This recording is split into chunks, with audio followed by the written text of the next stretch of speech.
Баршаңызға сәлем, бұл менің заказға қабылдап жүрген тәттілерім.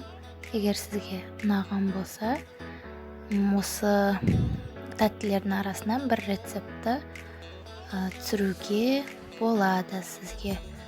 Қайсысын түсірейін? Қай тәттінің видеосын түсірейін сіздерге? Комментарияға жазып кетіңіз. Егер көп комментарий жиналса, рецептін саламын. Егер де сізге менің каналым ұнаған болса, каналыма тіркеліп, видеоларымды бағалап кетулеріңізді сұраймын. Рахмет.